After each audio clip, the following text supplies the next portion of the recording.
Welcome, ladies and gentlemen. This is part one of the Get Loose interview with DJ Mr. Ripp-U and DJ CP Lew The Deuce. And we're going to talk about the contribution in hip hop and some of the beginnings and starts.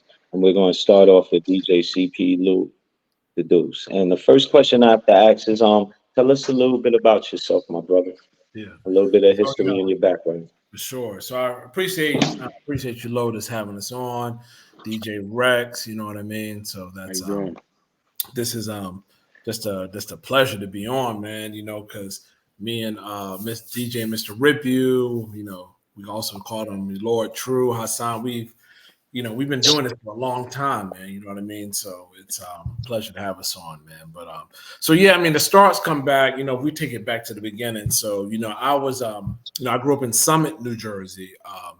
Rip, originally from Newark, New Jersey. He grew up in Vauxhall, New Jersey, and really how we met, man. It was funny, right? So a lot of the brothers from the Vauxhall area, Union, New Jersey, used to come up to my area in the suburbs, right? We used to do these parties, hip hop parties, and I was doing a party up in Summit, man. And so Ripp-U and some of his boys was up there, and I was DJing, and it was like, man, this brother, he's playing the underground stuff. This is probably what, like 87, probably 87. Wow, 87. So I got a question. 87. Who else? Wait, Before one quick 86. question. Who else was out at that time of doing music when y'all also was doing that climb?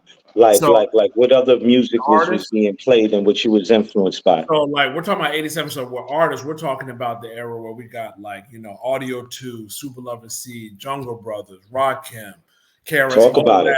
All that was coming out, right? So I was playing all that, right? And they were like, yo, man, this Joker nice, yo. So like at the end of the night, so Ripp-U and one of his boys came up and we just exchanged numbers, like, yeah, let's do some tapes one day, I said, yeah, at my house, I do tapes, I sell them and stuff like that. So let's get up one day. So probably, I don't know exactly how long it was, but maybe like a week later, they came up to the house.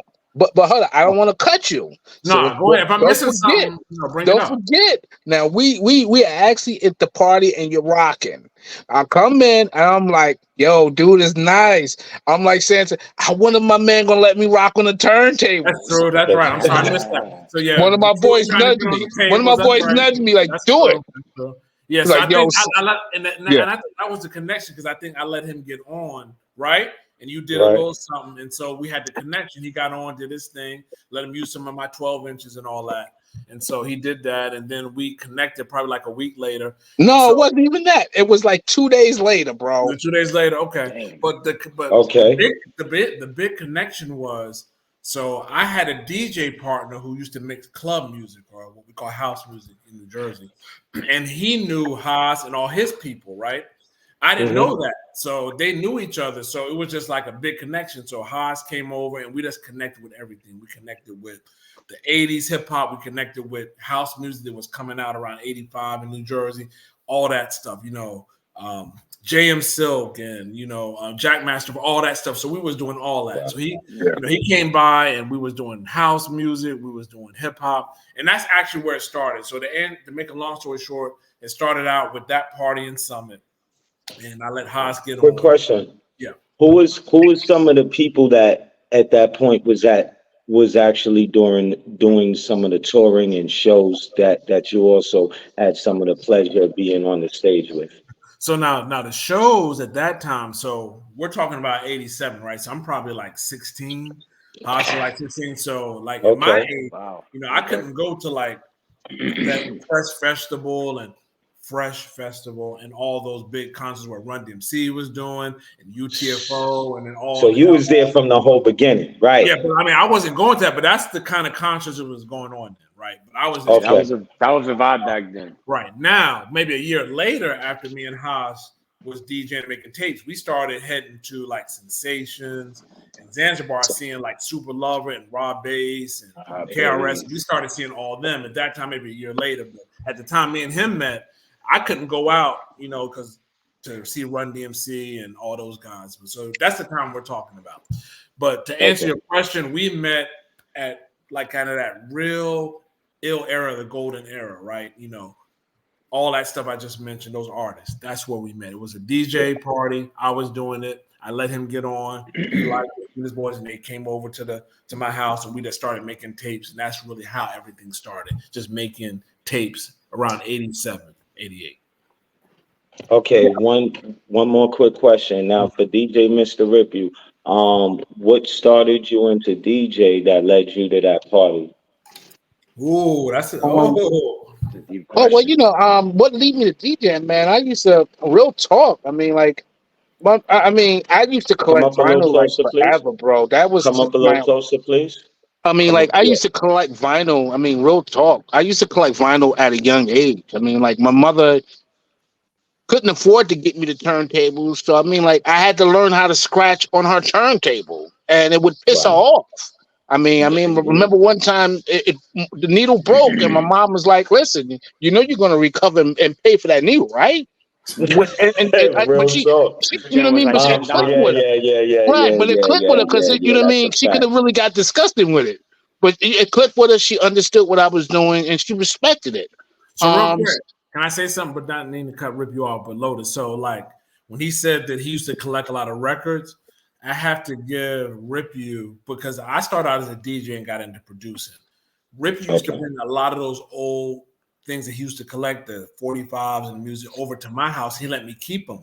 I made a lot of beats off of that stuff. So a lot of what he brought over, it got me into like the old school stuff, so I could make music. So I had to put some of that on him. He got me. I got a question. Could you name me some of the real quick, let me go to my Sanford and Son scale. Let Ripp-U finish.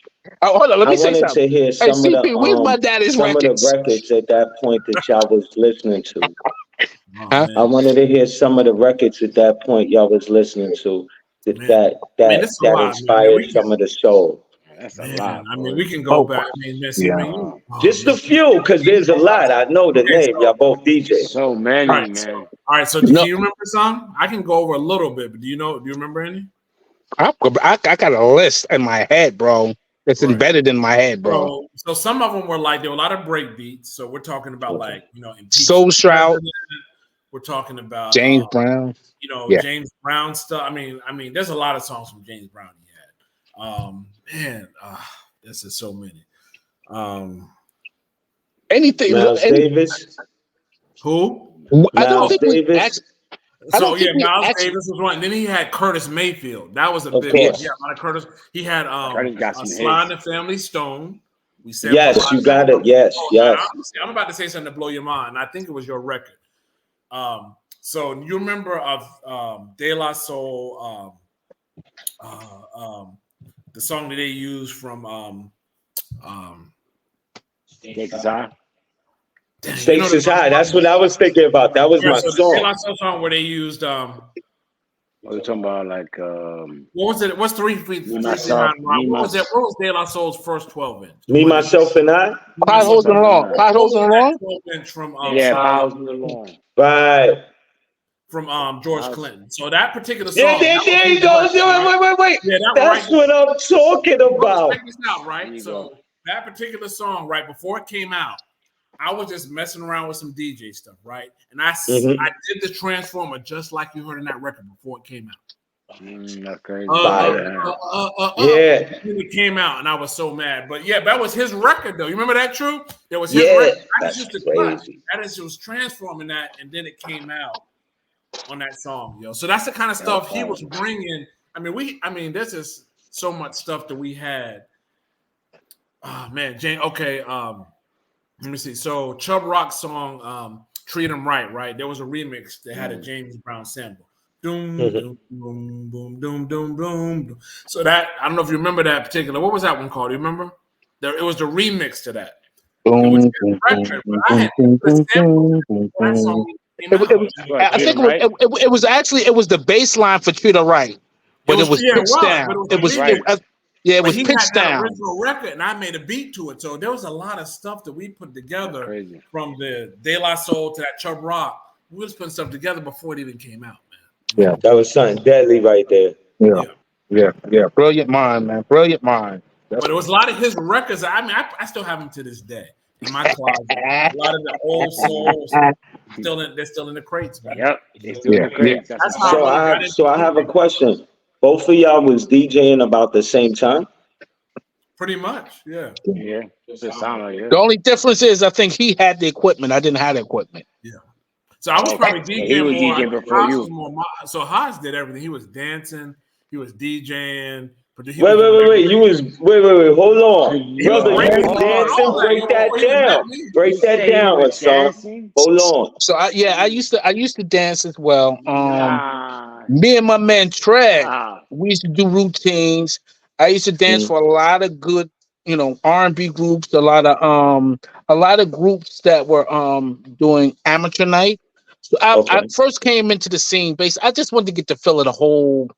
But my motivation was the dancing. I started off as a break dancer. So this is all in Jersey? Definitely. This is all in which part of Jersey? Vauxhall, Union Summit, North, up and down that whole strip. Okay. So let me can I tell you this one story real quick, and I'll let you, because I know you got a lot of questions. So another thing that kind of propelled our relationship into like doing more music. So Haas, or True, did you mention? He invited me to this. I think it was something at a Y. The Y was like a DJ contest or something, and I didn't really want to go. They said, "Let's come up, right?" So one of the DJs from his area in Union, was like he was known, right? He was like mixing and all that. So it was like it was a talent show. Actually, I'm sorry, it was a talent show. So at the end of the talent show, they was like, "Come on, see, get on." Come on, man. At the time, I think my name was C. It was like DJ Fresh or something. Get on. So. This was Paramount because it was a freaking Y talent show, and I got on. And all I did was put on "You Got to Chill" by EPMD, and did this quick speed mix. You Got to Chill, right? Did a quick, and then everybody just went crazy on it. And then after that, we just went off and like, hey, we got to make some records. And it was just crazy. It was it was epic. Yeah, you remember that, right? That thing like really solidified the relationship. Yeah. That energy was just amazing. That was the envelope to say, listen, this is your guys' platform.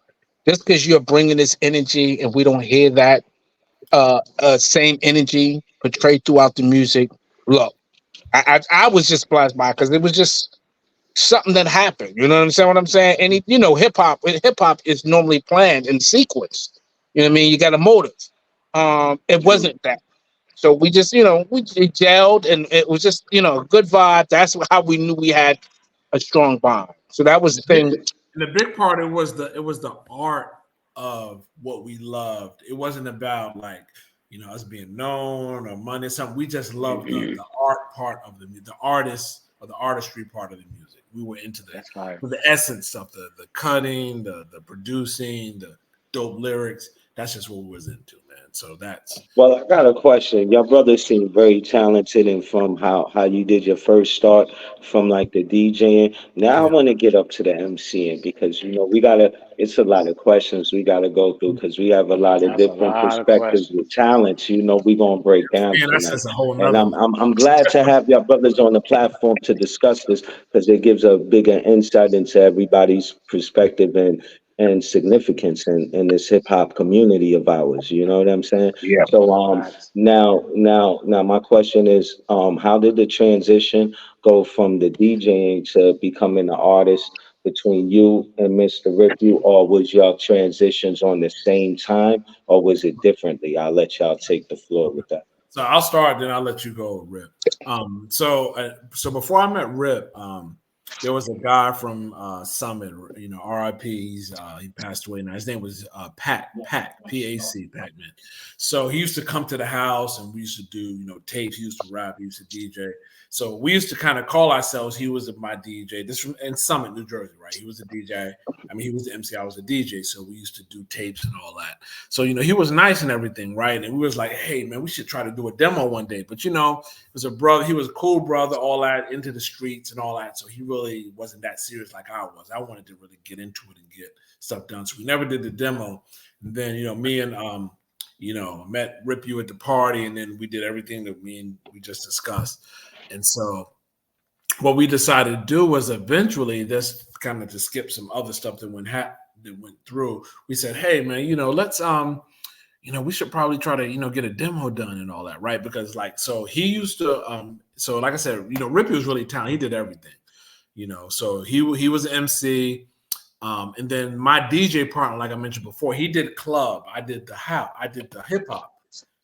So what happened is he kind of, brought us all together with another MC called Mel-Z, who was supposed to be on the line tonight, but he's not.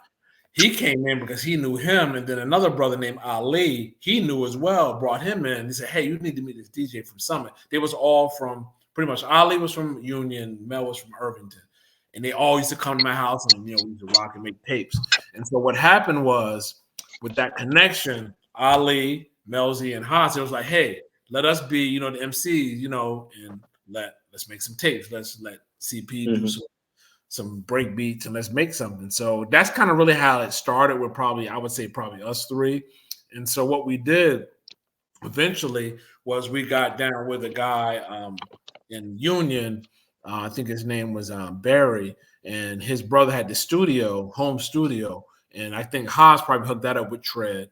And so we went in probably, what is that, like 80? No, that was probably like more 90, 90. Right? That's like 88, late 80s, going into 89. Yeah, and so what we did was Haas created the name 4050 Get Loose.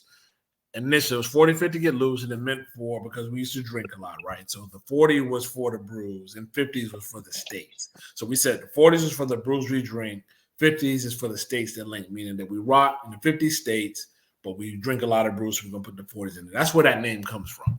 Before we get to the Get Loose movement, it was called 40 Get Loose. And so Haas made that name up. It was him, it was Mel-Z, it was Ali, and then we went MC Ra. And who? MC Ra. Don't forget MC Ra. Yeah, Ra, but he wasn't there yet first. So where I'm at, Ra hadn't come into the play yet. So how many first members was the original group, and how many did it expand to? So I say originally probably was me, you, Ali, and Mel, right? Initially. When we and a little bit later. When we talking about in terms of recordings, it's two different significant parts of that whole story. When in terms of artist wise and what we were seeking for, the artist was me. It was and I hate to say it backwards but we're not writing it. We're talking it. So I think it was Mel-Z, which his name was GQ at that time. Right. And Ali Kwan. Now, me and Ali Kwan, we would work together. We would go off and venture and, do recordings. So on the blueprint of that foundation, as far as the artist, that was the artist. Now, as far as what goes on record, for the record, We Get Naked, it would be the artist Ali, Ra, it would be Mel, and it would be I. Now we're talking about in terms of being on record, and in terms of something separate, as in terms of focusing on as a group of what we want to do.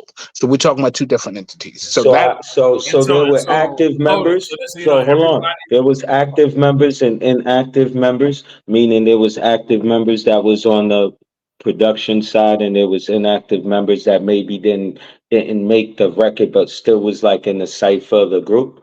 Right. So how it was basically, it was individual members. So True was his own artist. Ali was an artist.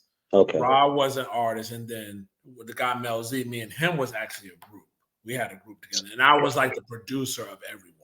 So that's kind of how it was. It was kind of like a posse. But we had each individual member, but I was the producer for everyone. But me and Mel, after I was introduced, we just kind of clicked in a certain way. And we just said, hey, we're going to be like MC and DJ.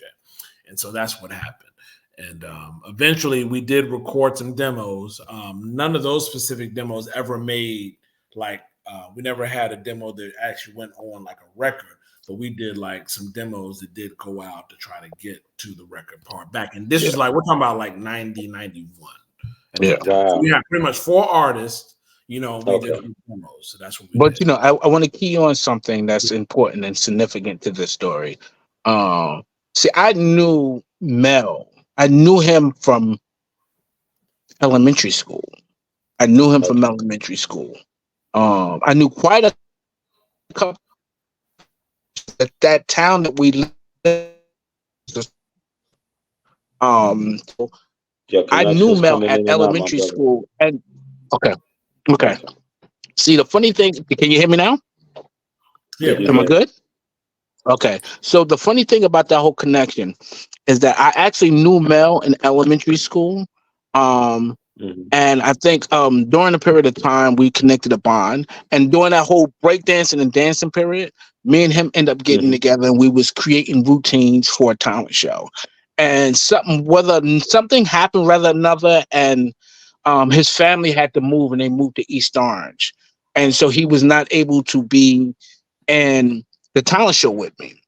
And funny thing is about that whole story is that one of the main dudes that I would battle in Vauxhall, I'm going to salute him, Bradley. Wait, you was battling? I was, come Whoa, on, let's man. I go was in the back. cardboard, dude. Hold on. You was I was getting battling in the glasses top. Tell knocked us off, about man. that. Tell us about that. Hold on. You can't just drop bombs like that. We got to go into a little bit more Okay. perspective.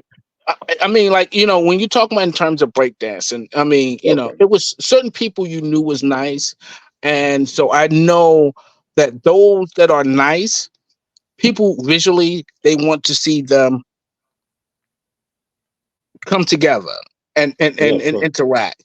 And so, I mean, like, those battles, even when, me speaking of the guy, Bradley, it was elementary stuff. I think I was about 13 years old. But like I said, it was something to me that grew a bond with Mel. And later, I didn't realize later on how significant, because Mel is so smart, is that he knew that the guy, Brad Lee, and I just didn't get along. So wait a minute. He was You're talking about the dancer. You ain't talking about Tino, are you? No, with Brad Lee. Okay, so we're a different guy. Okay. Brad Lee. He knew we didn't get along. So the way that he was thinking is that if he got us together, everything would be squashed, we cool. Because I mean, it was something about you understand what I'm saying? It was just something about us and our relationship. It just didn't click. So I think Mel thought on a sharp tip, let's put these guys together. If I can put something together with them as a talent show, we'll be able to have a bond.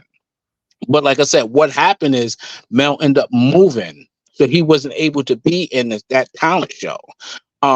Later on in years, I didn't realize it, and it's out of left field, because I remember I worked with Ali. Me and Ali would go to the studio and record. I knew me and Lew, we recorded. But hold on, what type of equipment was you recording on at that point? Break that down, brother. See, the thing is, we were because y'all some of the original DJs. So I also want you to speak about some of the equipment for brothers, not just to think how easy things are user friendly now for people to record on. So how it was more work from the beginning to be able to catch a sample and understanding what you're doing, not scratch up the vinyls, the needles, a lot of different things that you had to do and learn on the perspective of the craft. But I'm glad that you spoke on that, because I want to point something out.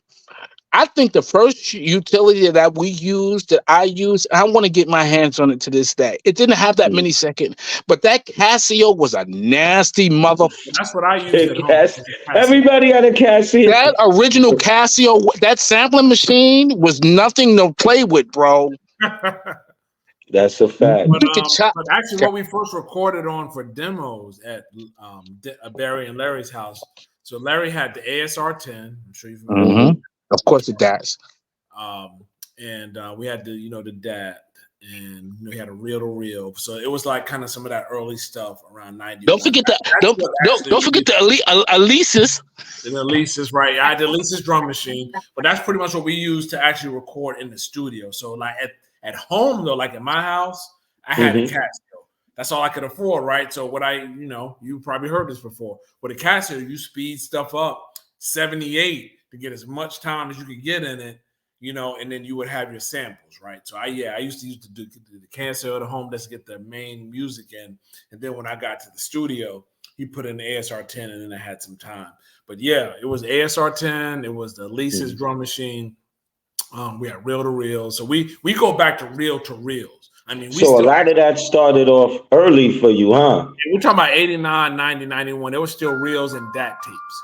We go back to that. Yeah. See, we So yeah, that's the real jobs right there. Them joints, you only get that one tape. Yeah. So do you feel like it was more challenges working with that as it is now, working within production as you do now in DJing from?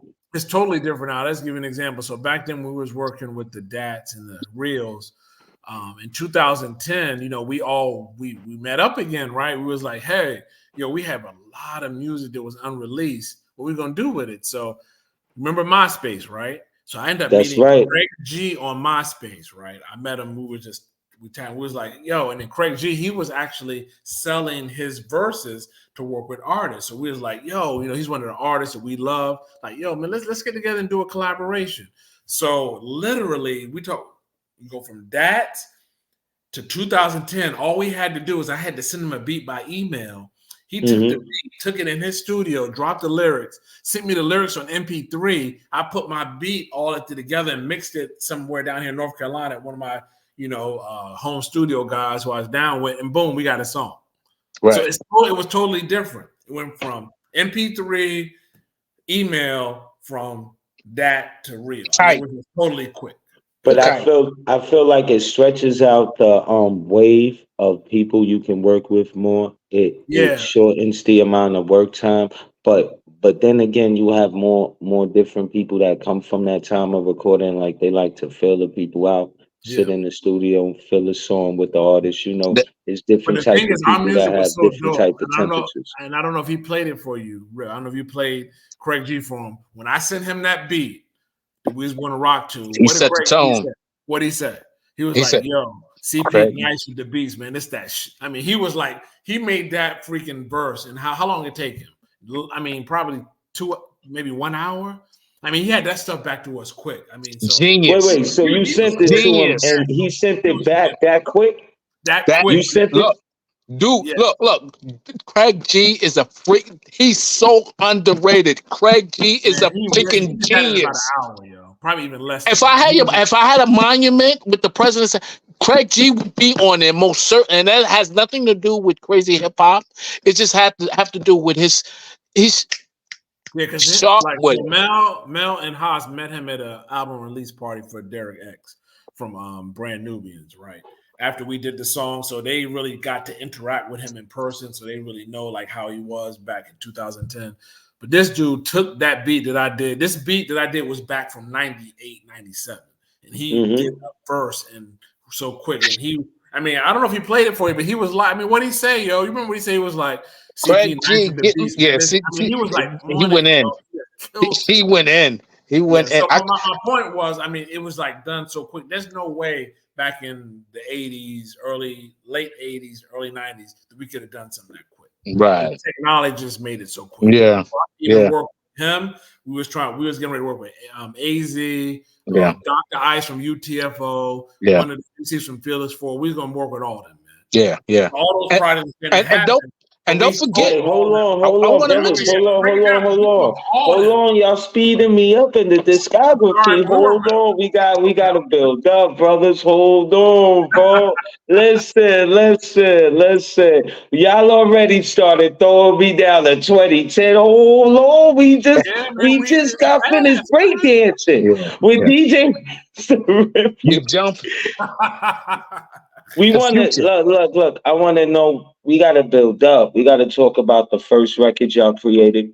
I want to know about the first time y'all went to the studio. What was the vibe of working with each other? I want to go through a few things to get understanding. Then I want to go talk about the discography and people you worked with and other things like that, so we could get a more feel for what you're doing. So go ahead. You got the floor. So the actual record that actually came about was with Haas's man Tread and our brother named C. Devious from Elizabeth, Hillside, New Jersey, that area. So what had happened was, we was trying to do the demo, like I told you, in union with Haas's people, and we did it. We had a manager and everything. We just could not get a deal. And so probably a couple, years later, That's one of the same guys from that same studio. He had introduced me to a Puerto Rican guy named C. Devious, named Carlos.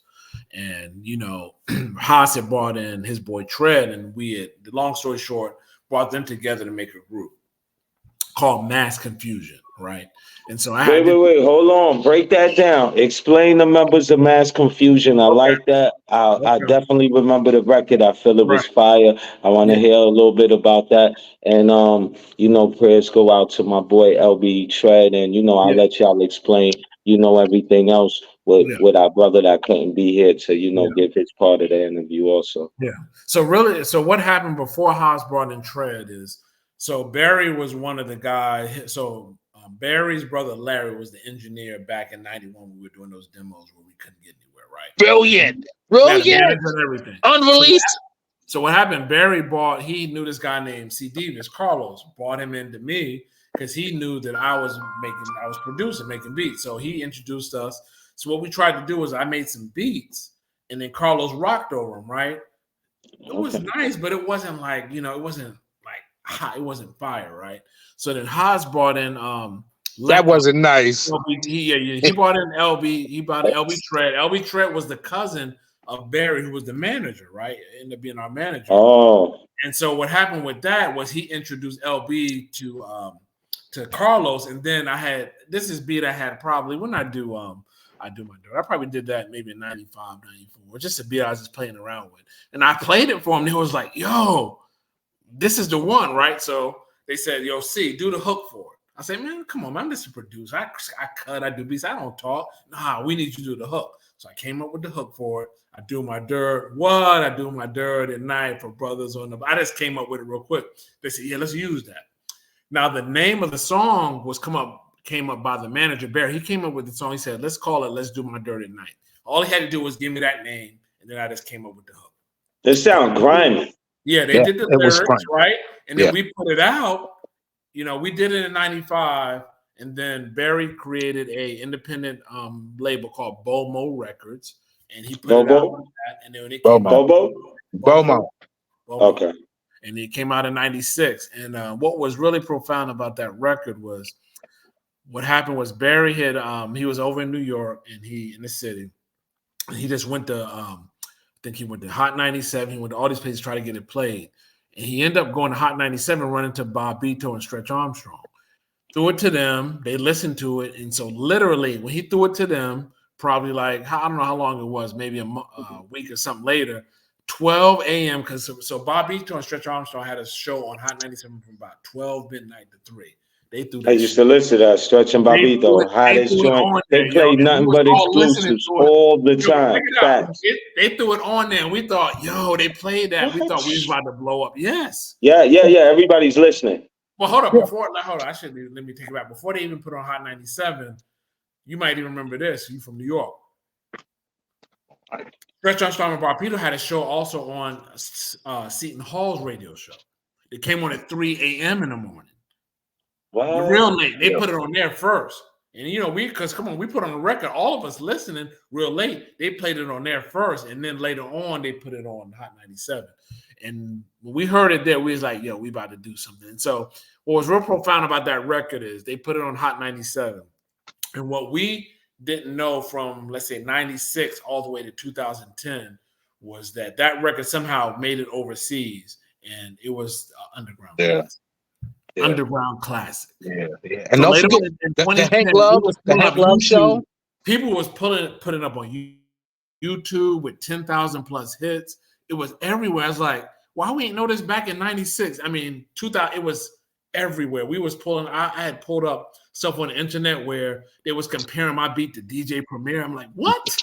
But what's fire is that they're giving the recognition, and sometimes things that's classic doesn't fade in time. It just shows the creation. That's why I'm glad I got your brothers here to talk about that moment. US and international is different, right? So US, it wasn't pushed like that. It wasn't on a major label, it was independent. But overseas, it doesn't matter. If they like it, like Taiwan, China, Europe. I mean, it was just really getting a lot of play, man. It was crazy, man. Yeah. I mean, we can pull up internet right now and I can show you different comments on it. And stuff, and I was like, wow. And we never made any money off of it. It was just, and like people had actually bought. There were certain record labels who had bought the record. They had online sites where they were selling the wax. They were selling it. Yeah. So it was big. Yeah. What would you feel if you could go back to that time that you feel was missing? Because I did have the chance. Hassan pointed out the record. I had a chance. It was one of my favorites. I did like it. I felt it was hard. I can tell you exactly what it was. So that particular 12-inch had 2 songs on it, right? I Do My Dirt, which did not have a radio version, but the main song was State Your Name, State Your Game, right? I Do My Dirt, I did in 95. We put it on there, but I did State Your Name in 96. So that was the newest one. We should have switched it. If I Do My Dirt was the main record with the radio version, it'll flow. They would have shut it down. Yeah, and and I mentioned that was too. The only thing you felt was missing. But I got a question. And that was probably my fault, man. Because I mentioned that. We were sitting in the boardroom. As a producer, we have an ear for art. Yeah, I don't have an ear for masses. I don't. I have an ear for what I feel is the natural. Yeah, that's just what I like, right? The natural. Like we're doing my dirt. What made you pick that song? How many songs did y'all do? That for the 12, I was like, yo, this is the newest one. This is the 12-inch song. I Do My Dirt is old, 95. That'll be the B-side. That was my fault. How many songs did y'all do at that time, and what made you pick those 2 songs? So it was just, with that particular group, it was those 2 songs. And what made me pick State Your Name was because it was newer. I did that one in 96. I did 90. Remember, the 12-inch came out in 96, but I Do My Dirt was an older beat. That was more of a B-side. And it did not have a radio version. That was the issue. It was cursed and all that. State Your Name had a radio version and a street version. That State Your Name is the one, actually, I'm sorry, maybe I didn't mention that. That's the one they played on Hot 97 with Stretch Armstrong. They didn't play I Do My Dirt. Now, I Do My Dirt did get played on the radio, but it got played on 105.9 with Hank Love. But that that was 2 a.m., 3 a.m. You could play anything. Right. And that was Star for a Night with Silver Surfer. I don't know if you remember that. They used to play underground artists, Star for a Night. And Do My Dirt, they got mad. People was calling in for it, but it was 3 a.m. in the morning. Ain't nobody know about that song. State Your Name got to play with Stretch Armstrong with the radio version. And that just wasn't the one that people was big on. They was big on I Do My Dirt. And we knew that because Overseas Hot blew up. Yeah.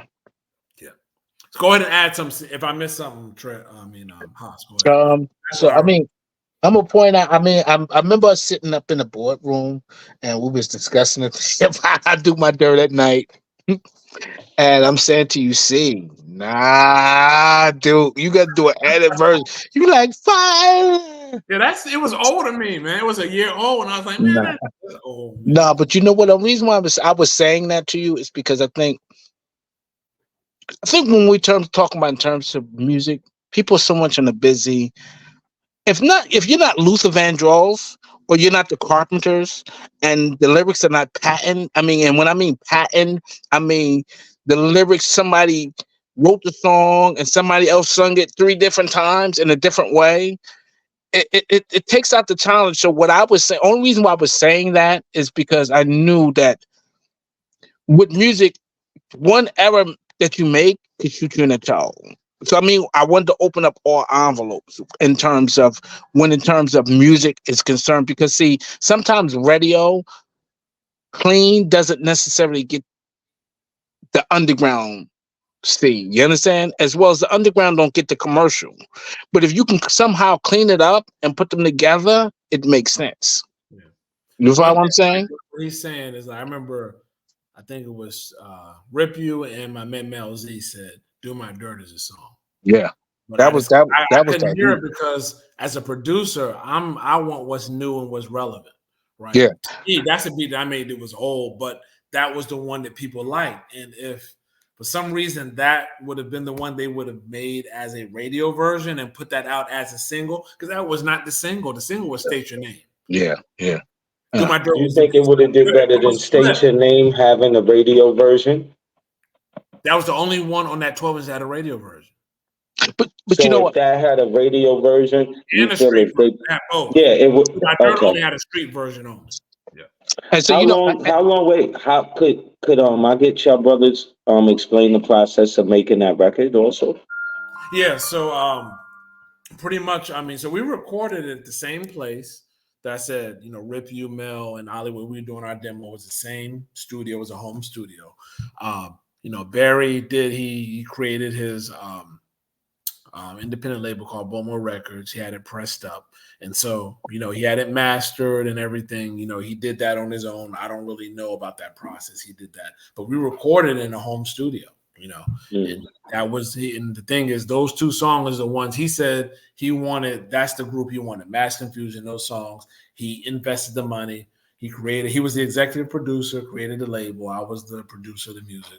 And he went to wherever he went to get it pressed up, So also let me mention this because you did say the process. So one of the processes to in doing a record is that there's two parties I guess three parties. You have an executive producer, the one who puts the money in if it's an independent label and creates a record. You have a writer and you have a publisher.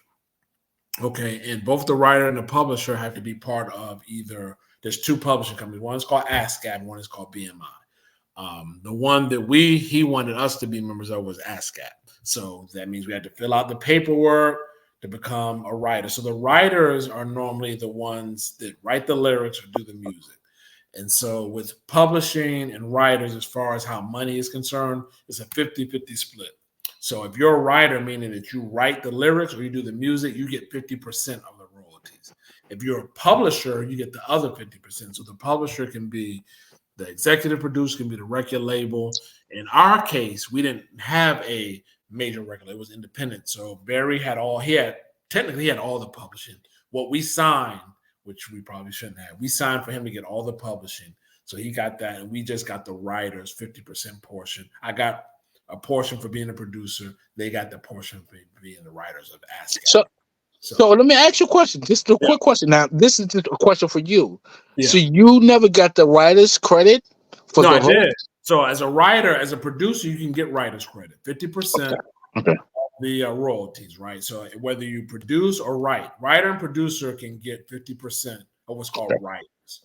And then the other 50% goes to the publisher. So what happens, though, with a lot of these One question. When you say 50-50, that's for two writers. If you have three writers, each of them get 33.33%, and that 1% gets over to the producer, which gets 101. Right. That's just if it's three, because sometimes it's more than one songwriter. Like sometimes it's three people on a song, two people on a song. Every contribution has a percentage value, and that's the split sheet. Right. So it's everybody. So basically, in Matt and our song, you had two writers. You had C. Devious and Tread, and me as a producer. So we split up three of that 50, right? Whatever, 33%. Guess who got 50 by themselves? Was Barry. Right? Okay.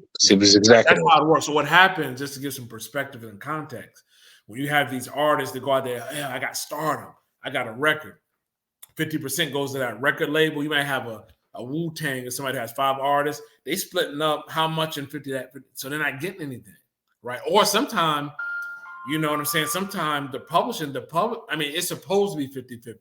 The contract could have 70% publishing, 30% writing. That's a fact. You know what I'm saying? It could be anything. So that's why a lot of the writers lose out on a lot, because the record labels have some crazy stuff in the contract.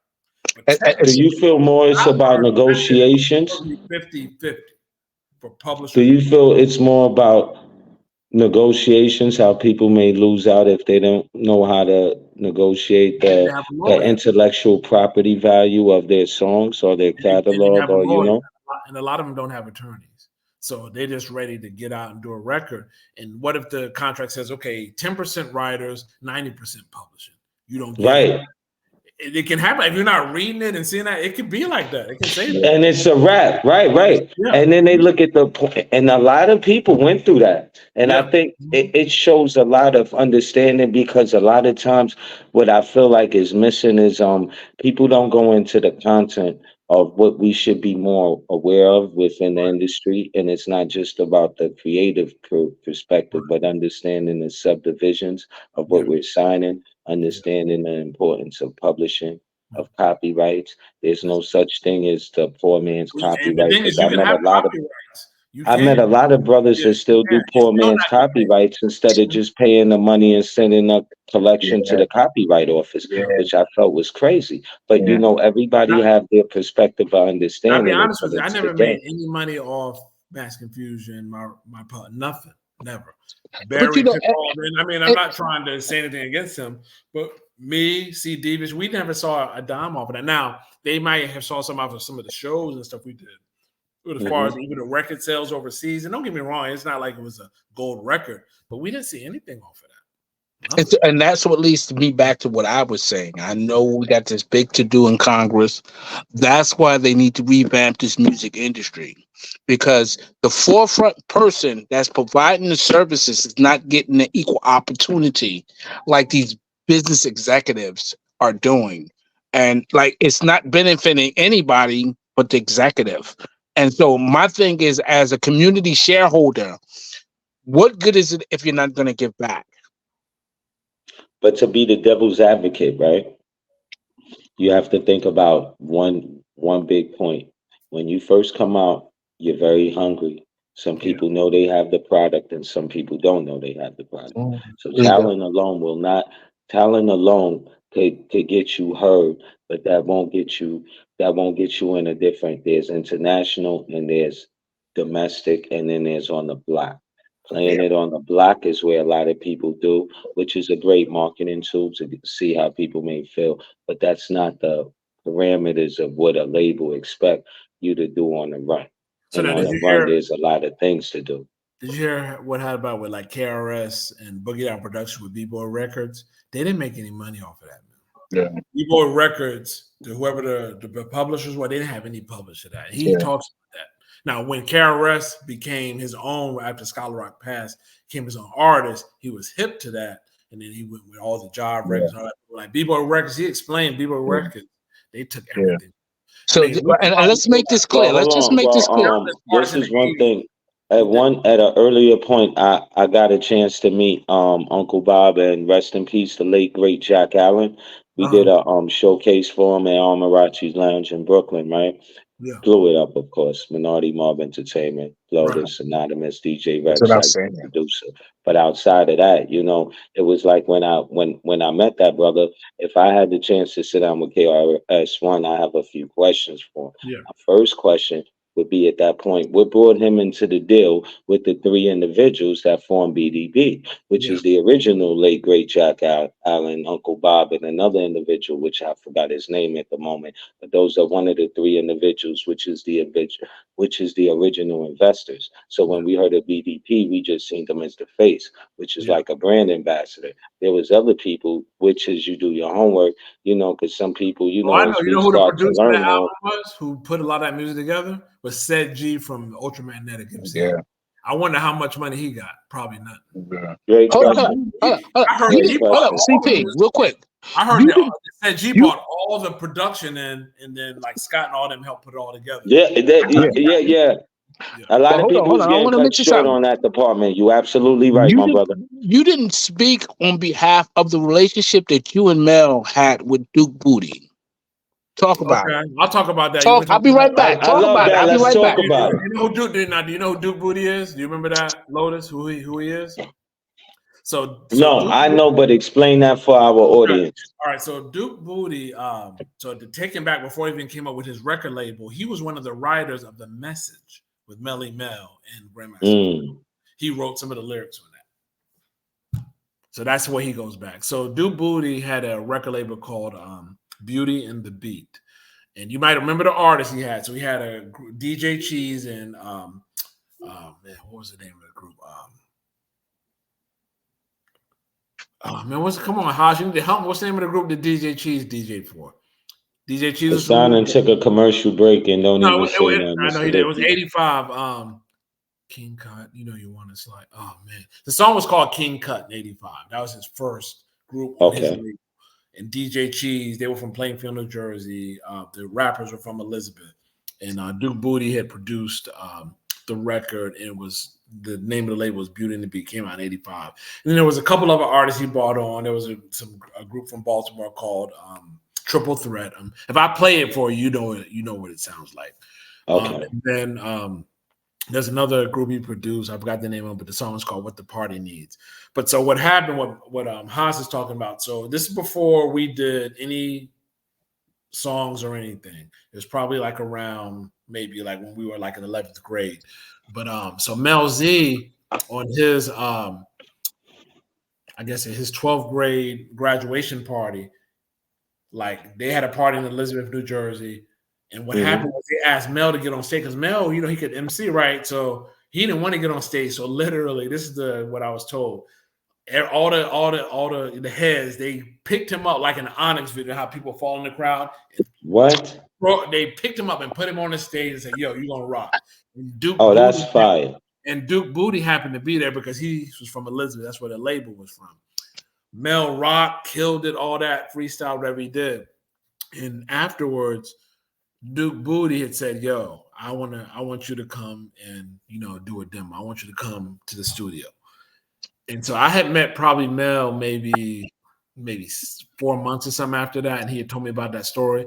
But Mel was so drunk, he was like, he didn't even think it was big. You know what I'm saying? So that was like, normal for him at that point. Booty because I had the record of DJ Cheese. I used to mix, and I was like, "Yo, you passed that up. What's up?" But so that's why he brings that up, because Duke Booty goes all the way back to Melly Mel. He was a writer of The Message, and he had a label, independent artist. So if we would have got, what True was trying to say, we would have got down with him back in '85 and made a record on that record label, you just never know what would have happened. So, head up. So, because I know he don't see, Lotus may not know the history like I know the history. So I'm going to plug in and I'm going to work your nerves, right? Could you tell us about your recording sessions? I forget what's the studio name, and I don't know if you remember. With Rashad, from Kool and the Gang. Yeah. Can you tell us about that? So after, I guess this was around the time that we had, you know, all the groups together and we were recording in Vauxhall. Like I said, we had 4 groups. We had Haas was a single artist. We had Ali Kwan was an artist. We had MC Ra from Newark. He was one of the illest. And then we had me and Mel-Z. We called ourselves Wicked Style. We were MC DJ crew, right? And then with everybody else, I just produced. Yeah, I was their DJ too. But with Mel, me and him, we had a group, right? First we were called Ace and Deuce. Second, we changed the name to Wicked Style. But at the time, we were called Ace and Deuce. So I went to college at the time, right? I was at A&T down in Greensboro. And, you know, we were making demos. And he was like, "Yo, man, his mom had met this guy who was found a group, you know, to put out there, do demos and everything, right?" And he was connected with this engineer named Rashad, who had this home studio, dope studio in Newark, New Jersey. But he also had a connection with the House of Music in Orange, New Jersey, where Kool and the Gang used to record, right? And so Mel was like, "Yeah, man, you got to come back, man, because, you know, the dude wants to do a demo." So I came back during fall break, and, you know, we did a demo at his house. But then he took us to the House of Music, and the House of Music is where Kool and the Gang recorded probably all of their hit records. It's closed now. You can pull it up on Google, pull up House of Music Orange, and it's permanently closed. But that's where Kool and the Gang did a lot of their stuff. So we went there and we recorded probably like 2 of our songs, man, you know, at that famous studio called House of Music. So yeah, you know, yeah, history. It's history. I mean, Kool and the Gang did their hits there. Yeah, I mean, it was like a really. I have a question. When you went to that studio, did you meet any of the engineers or some of the people that had to do with a lot of the songs created while you was there in the studio? How was the experience? So the actual engineer who engineered us was Rashad, who was from Newark. So the same guy who had the home studio where we recorded some demos, that was just a studio where he went and did a lot of his artists. So he said, we need to go here to make it right. So Rashad was still the engineer. So we didn't actually like get to work with I don't think we worked with the engineers who actually worked with Kool and the Gang. But we were still in that same studio. Where circle. That circle.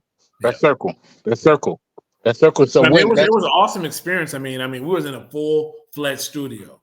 Because I'm sure you've seen home studios, right? Where you got a made-up sound room and then you got the mixing board out here. This was a full-fledged studio professional. So it was a real big experience just to be in there, to be having him hook my beat up, have Mel in the soundproof doing it. It was an experience, man. Exciting stuff. I think Mel probably still has the reel-to-reel from that actual session, and we have the invoice where we paid for our session that has House of Music on the letterhead. I think he still has all that, man. That's stuff you just save, man, because it's you know what I mean. We got receipts, man. We got receipts. That's big, right? We got the receipt that says House of Music on it. Kool and the Gang was there. You know what I'm saying? Yeah, man. With the same, and I think Mel still has that reel-to-reel. He has it. I gave it to him because I kept it for a long time, and I gave it to him. Yeah. Can you? I have one question for you. Yeah. Could you tell us some of the Let me phrase this right. Some of the production, some of the ways that you find the production changed from before to now, and the growth of how you feel you're at now at this point from what you learned first with the group into what you're doing now. So I think the big thing to answer that question is, and I learned it firsthand. So the last time before, like, we reconnected in 2010, where we saw that I Do My Dirt and Mass Confusion blew up on YouTube, was probably like 97 or 98 when I had produced something, right? So after we saw Mass Confusion blow up on YouTube, we was like, yo, we got all this unrecorded music. Why don't we rehook it up in 2010 and put it out there? Because you had iTunes then, you had all these platforms you could put music out on and try to sell it, right? So I went, tried to do a beat down here. I had, have you heard of a group called Yak Fruit Front? Have you ever heard of them? They're down south, but they were like on Mercury Records, and I don't know if you heard of them. Yak Fruit Front, have you ever heard of them? Big group. No, big group. Okay. But anyway, one of their members. Look them up. Yeah. Okay. Yeah, one of their members had a studio down here, so my cousin hooked me up with him. So I went down there and was recording stuff. And so when I put the beat together, it sounded really 90s, right? That's all I knew, because we're talking about, okay, 97, 98 to 2010. I wasn't doing hip-hop music between them, right? I was done. So when I'm trying to go back and put a beat together, I'm still sounding real 90s, because that's all I know. And I'm thinking it's dope, right? So when Haas and Mel hear that, they're like, yo, see, that's so to answer your question, what I learned is, like, the sound had totally changed. You know what I mean? So I think as a producer, what you have to realize is, if you're a producer, if you're not in it for the long haul and don't understand how the sound changes, you're just not going to keep up with time. I was just way off. So I felt like you wasn't afraid to change the sound. And is there any tips that you learned about from? Well, the thing is, I wasn't listening. I was done with hip hop. I wasn't listening to how it evolved over that 10 years. Now, if I was listening to it, maybe by the time 2010, I would have made something that sounded like they was making. But that whole time, I had took off. So I was listening. One of the big things when I was producing music from, let's say, 88 to, let's say, 96, 97, my ear was always tuned to what was going on. So my sound had changed over those years. But when you take off and you're not doing it, my sound was still, I was a 90s guy. I was golden era. In 2010, the sound was totally different. So what I had learned from that experience is that if you're going to be a producer for the long haul, you got to stay with music and listen to what's happening, what's relevant. Because it's always changing. It changes. Yeah, always changing. Always evolution. That's the evolution of hip hop, baby. Can I answer the question? I hope I answered it. No, that's great. I definitely wanted to get everybody's perspective on that, because there's three different elements we're talking about. We started off talking about DJ, and then we went into the production tip. We was talking a little bit about the Get Loose crew, and then we went into LBE and Mass Confusion, which you was introducing. We started into the doing getting into the single "Do My Dirt on My Lonely" and Yeah, State Your Name, yeah, and we went into what created these albums and the process and what it took. yeah. And in Also, 2010, what I wanted to get a perspective from both of y'all is at that point, Hassan, tell me a little bit about what was changing about your element, because you also told me you had another name which can see is the Lord Mm. Dark One. No, let's get this Who's that? correct. Who's that guy? Um, Like you gotta introduce who's this guy. it's funny. And I don't want to chop. I don't want to say the wrong person name because they're gonna get so pissed off on me. But the name is sitting in the back of my head. So I went back home because I was working at home, and I see, and I'm basically in the area. Anybody know me? You know Vauxhall. You go to Joe's Pizza. That's what's up. So I'm eating a little lunch across the street. Say I'm gonna go get me some bogeys. Um, Somebody jumps out. Lord, you the dark one. That was, personally, that was a young boy stage. That was just, I just see when I look at and reflect at those years and that name. That's why I had to advance and change so much.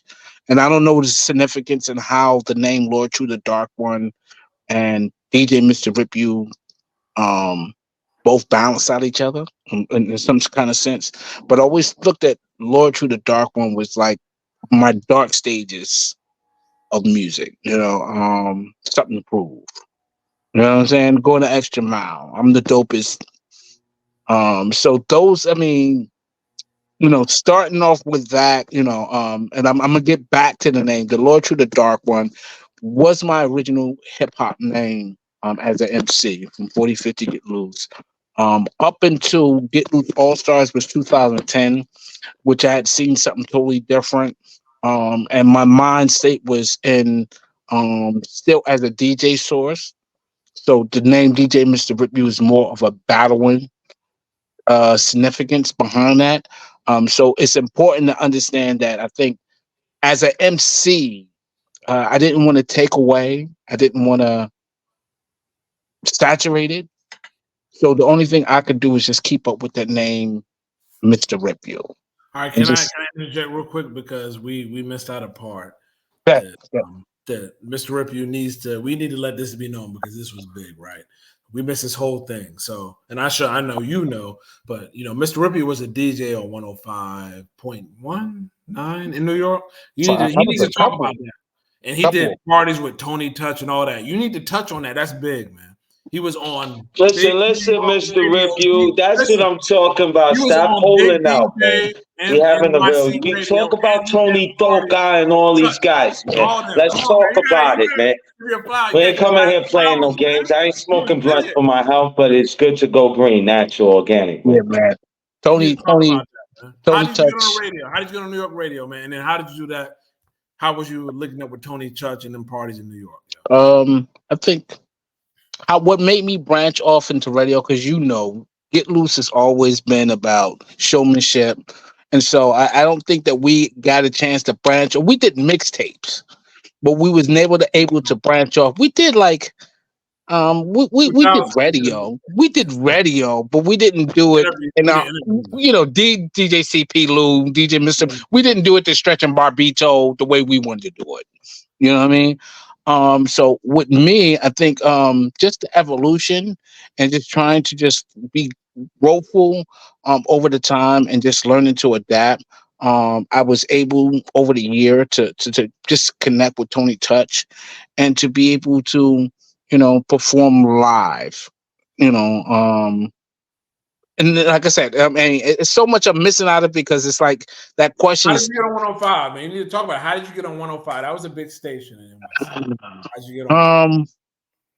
Just doing my diligence, man. Trying to get in where I fit in, man. Just basically just sending out emails, just showing my interest.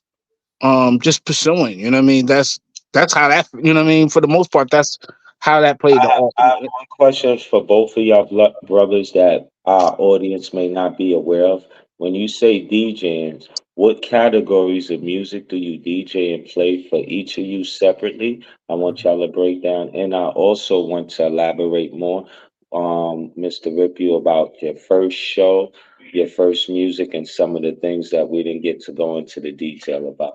But I'll let you continue. You go say. first. Okay, Yeah, say. so my start with DJing, I started about like 85. I started out with hip hop first, and then I went right into club music, house music, because around 85 is when it came to like the New Jersey tri-state area. So I was hip hop right in the club, and that was my thing. Hip hop, we called it club in New Jersey. Was house music. We called it club music. So that's what I was doing. And then, like I said, when Ripp-U bought those old records over, and I started like messing around with the beats, I got it more into the R&B. So then it became hip hop, club, and R&B, and I kind of went to that to about 88. And 88, I was pretty much strictly like hip hop and club. I was probably more hip hop than anything. No, I wouldn't really say that. I wouldn't. I don't agree with that. I think with us, I think we always kept that nostalgia and the element of surprise when it came to DJing, because you didn't know what you would hear from us. So I think with us, anything involving getting people involved, that's what we would throw on. And I guess speaking of tapes, like tape parties. Like Yeah, parties, I would play like a little everything, but like my tapes, they would all be hip hop. No, that's not. I don't agree with that. Yeah, my tapes. No, okay, right. We Okay, I know. We was throwing the James Brown. Look, we would. That's why. No, we were throwing the James Brown. We were throwing anything. We would throw Soul to Soul, bro. We was everywhere. We was everywhere. If we could look, we were in the aspect of our life when we was DJing. We were one of the few DJs that was DJing house music with hip hop. Yeah, initially for sure. Yeah, like 85, I was strictly both. Yeah, all there. But you know the reason like, I say why I transitioned more to hip hop or like 80, 89, because that's when I got into making. I was producing, so I was listening to more hip hop and then more like some old records making beats. That's the reason I say that. Yeah, but the only reason why I disagree with that statement, because you came in the game scratching. So that already, when you talk about scratching, that signifies you are a hip hop DJ, bro. Yeah, R&B DJs don't scratch. I always say hip hop first for sure. Yeah, you know what I mean. Yeah, so I think with us, it's just it was always the team of bring all the elements together in one roof. Yeah. You know what I'm saying? What I'm saying, to get people involved, to never lose interest, because sometimes when you have the format of hip hop, sometimes people can get bored, and that's why I think it's essential. Like people like DJ Scratch, DJ Mr. C, Red Alert, Molly Marv. That's why they break up that element, so you don't get stuck in the hip hop zone. And because sometimes when you hit people in the head, then it becomes nonchalant and just boring. So the only way to switch that up is to switch the format up. When you switch the format up, that keeps people interested. Right. You understand what I'm saying? No doubt. Because at the end of the day, we all know what good music is. Right. Right? No, you know good music when you hear it. You know what I'm saying? So I mean, when you talk about in terms of good music, that's quality music, you'll never miss a channel, because you're always thinking ahead of the crowd. If you know, as a DJ, one thing that's important that people don't, and I think people lose interest and kind of like lost the concept, it's about the vibe. If you don't got the vibe, everything is lost, because that's why you got somebody come up, tap. Excuse me, can I put a request in? Come on. A DJ doesn't do requests. That's not what we do. We're in the mode. So I mean, like, it's your job as a DJ to get people in that zone, in your lane.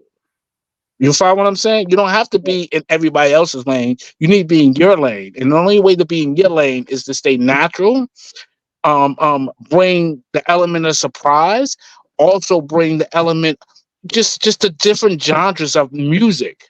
Because at the end of the day, music is something that we all can take from. So it's something like, you know, to throw on something like the Gap Band, outstanding. That's a nostalgic type of song. So I mean, with that thought, that's like a kite. You know what I mean? It's like a tent, an umbrella that you stay under, and you just gotta actually stay loyal to that. So I think with that, I think that's what we always done, and I think that's what made people always respond to the Get Loose, because they knew it was coming from the heart and not making something that was saturated. Right. That's dope. That's dope. You know what I mean? You gonna add to that, CP? No, man, I definitely agree with that. For sure. You know what I mean? You know what I mean? We Now, gotta, and I think that hold on, because we gotta talk about what was your first show that you felt like, okay, I'm gonna continue doing this, and then I want you to tell me what was the first big show where you felt pressure and how did you prepare? Right. So you know what show I'm gonna talk about, but I'll let you go first. you know what? Honestly, bro, I mean, real talk, bro. I'm always in guerrilla warfare tactic thought, man. Just throw me in the field, bro. I don't shun from look, bro. I love people. I love my people. I love the crowd. I love the show. I love you know what I mean? I love to be on stage. You know what I mean? Let me say this. Another one of the things we didn't talk about this brother's talent was he was a hype man all day. So I'm gonna tell you about this show, man. He gonna know about it once I start to tell the story. So Mass Confusion did this talent show in Philly, right? And they performed State Your Name. So literally, they getting ready to perform, right? And so I know you remember. So Barry was like, let them perform. We had the posse, and we was probably like 20. We was deep. But look, I don't care how deep we was in, how deep we were. We were in Philly. They could have mashed us out, bro. We was deep, but they could have, but we was deep though. So they'd beat all us. They'd beat all our asses, bro. But we was pretty deep. We was probably maybe 10 or 15 deep. Maybe 10. Maybe 10. Okay. But we was out of town. I feel you with that. The thing is, it's like, so Mass Confusion started performing, right? And so all of a sudden, this brother just comes out on the stage, right? He wasn't the dedicated hype man or nothing. And when Mass Confusion performed, before he came out, nobody was saying nothing. He was spitting the song. Nobody was saying nothing. I wish I had a video of it to this day. True came out on that stage doing this thing. Everybody got up, and then before you know it, everybody's hyped. And I just wish we had a video of that. I did have a video of that. I lent it to my. I wish I had I did have a copy of that tape. Yeah. I lent it to my brother, and I have not sent it since 10 years. Yeah. I want my tape back, bro. Because after the show, Barry got on him for that. Like, why you come out? Yeah. You shouldn't have, because that's the reason it was live. Yo. Look. No, real talk, Lo. I remember there was everything was that. That was probably, I'm trying to think what year that was. 91, 92? Yeah. Yeah, that was crazy, man. No, I'm sorry. No, that was when, so that probably 95. I'm sorry, 95. That's probably 95. Yeah. That was before the record came out. But we had put the song out like on, like I said, 105.9. They did the Star for Night. So the backstory behind that is so funny. I mean, so Lo, I'm like, the way I'm looking at, I'm sitting beside CP, and I'm sitting beside Barry, which is their manager, and I see the show was going. Yeah, nobody was saying nothing. It was like quiet. And so I'm like tapping CP. He's sitting next to me, like, yo. What's up with this, bro? I'm gonna get on stage, bro. He's like, "Don't do that." I was in the audience. I wasn't. Yo, you just decided to just jump on like fuck that shit. I'm turning it up. I'm turning it up. Yeah. So I tap CP like, "Yo, what's up with this, bro?" And he's like, "Yo, bro, I don't know." Like he's like putting his head down, like, "Bro, I'm getting up there, bro. Like, don't do that. Barry's gonna get mad at you." Don't do that, man. Don't do that. I'm gonna say my dudes. You know what I mean? So I get on, rip up. You know what I mean? Get off the stage. Yo, but check it out. But also when what happened when he went on stage, there was other artists too that performed. They all came on stage. That's the thing. He caused everybody just to get amped. Yeah. I got everybody on stage. I wish we had that Yeah. video to this day. Yeah. And so the foolery thing about it is that I get off the stage, and like he said, you know, Barry, which is his manager, I mean, Mass Confusion manager and executive producer on the records. I mean, I get it. I understand it's business, but at the end of the day, you don't want your clients to look in a certain way. You know what I'm saying? He turns towards me and says, you know, why'd you get up there? And the first thing I'm like, it's like, yo, bro, you don't think they need to say, yo, bro, they would have, you know, they would have beat their behind. And so, and the funny thing is after we get out the stage and we leave out Tread, he's getting a confrontation with somebody. And and I'm like, yo, bro, nah, let's keep that shit pushing. So I mean, like, with that. But real quick, I just want to say, so Mass Confusion, they weren't show people. You weren't. Yeah. You know, Mr. Ripp-U, his personality is, you know, that's just him, right? He knows how to do that. And that's what saved him, man. They just weren't, I mean, they knew what they could rock, but they weren't show people. He was a show guy. And so when he got people hype and went out there, everybody just came on stage, man. Yeah. Excuse me. For the audience, could you explain Mass Confusion and their run and a little bit about that group for a lot of our audience that didn't have the pleasure of hearing anything? Okay, well, let me go ahead. Let me mention it. So Mass Confusion is basically and we spoke about it. But the way I always reflect at it is because Tread was always my man. He was always, to me, he was always in 40-50 Get Loose. And I don't think we didn't establish that at that point. So, you know, to me, personally speaking, when we talk about Mass Confusion, that's what stick out in my head most importantly. Secondly, importantly, with C Devious, it was a formula that fit that project. And as far as I'm hoping I'm answering your question because I know I'm going left field. As far as Mass Confusion, that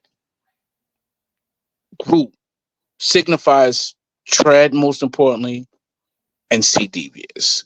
What they bring to the table and what they bring to that table for that chemistry, it fit that pursuit.